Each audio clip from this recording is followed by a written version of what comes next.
श्री स्वामी समर्थ परब्रह्म ग्रंथाचा 24वा भाग. कोष्टे आणि कोष्टेची पत्नी दोघेही स्वामींच्या पायावर लोळण घालत होते आणि स्वामींची क्षमा मागत होते. क्षमा? मूर्ख, धड दाखवत आहेस ना तू? दोन्ही हात आणि दोन्ही पाय जागेवर आहेत ना? खांद्यावरच्या मडक्यात देवाने थोडीफार बुद्धी दिली असेलच ना? मग आत्महत्या करायचं पाप तुझ्या डोक्यात आलंच कसं? पैसा नाही म्हणून आत्महत्या करायची की मेहनत करून मजदुरी करून रोजीरोटी कमवायची? क्षणात कोष्टाचे डोळे उघडले आणि तो आपल्या पत्नीसह स्वामींना शरण गेला होता. करुणासागर स्वामींचा राग क्षणात निवळला होता. जेव्हा प्रेमान नजरेने कोष्ट्याकडे पाहिले होते तेव्हा कोष्टी म्हणाला, दिगंबर बाबा, तुमच्या कृपेचा मोह आम्हाला मिळालेल्या धनाचा नाही. आमची चूक आम्हाला कळली आहे बाबा. त्याची पत्नी म्हणाली, तुम्ही म्हणाल त्याप्रमाणे पैशाचा विनियोग केला जाईल. स्वामींनी त्यांना मार्गदर्शन केले होते.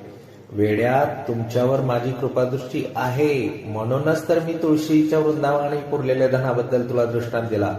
मनुष्य जन्म फक्त भाग्यवंतांनाच साधतो, इतरांना नाही. देव सुद्धा मनुष्याचा हेवा करीत असतात, कारण केवळ मनुष्यच प्रभूचे परमधाम प्राप्त करू शकतो, इतर कोणीही नाही. कोष्टी पती पत्नी हात जोडून उभे होते. मिळालेल्या धनाचा पाव हिस्सा स्वतःसाठी ठेवून 3 पाव गोरगरिबांना अडल्यानं त्यांच्यासाठी राखून ठेव. दीनदुबळ्यांचा आधार हो.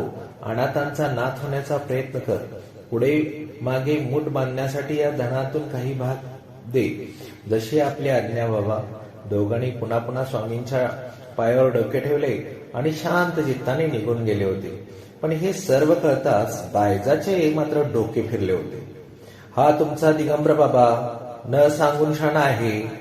स्वामींसमोरच तिने बस्सापणा म्हटले. शहाणपणा करू नकोस, गप्प बैस. बस्सापणे तिला दाटवले होते. गप्प बसणार नाही. बायजा एका शब्दावर जोर देत म्हणाली, हा बाबा, इथं तुमच्याकडे सेवा करून घेतो आणि मेवा मात्र दुसऱ्यांना देतो. म्हणे कोणाची गाय दूध द्यायला लागते, कोणाच्या विहिरीला पाणी लागतं, कोणाला जमिनीत पुरलेला पैसा सापडला, आणि तुम्हाला आता गप्प बसायला काय घेशील माझे याई? हा. बायजा रागाने स्वामीकडे पाहत असताना स्वामी उठून जाऊ लागले. बसापाही त्यांना अडवू पाहत होता, तर बायजा फटकळपर्यंत बोलून गेली, हा दिगंबर बाबा जातोय तर जाऊ द्या, कशाला अडवत आहात? पीडा जाईल एखाद्याची. खबरदार, पुन्हा असं काही बोलशील तर. रागाने बस्साप्पा तिच्या अंगावर धावून गेला आणि पुन्हा स्वामींना अडवण्यासाठी धावला होता. पण स्वामी होते कुठे?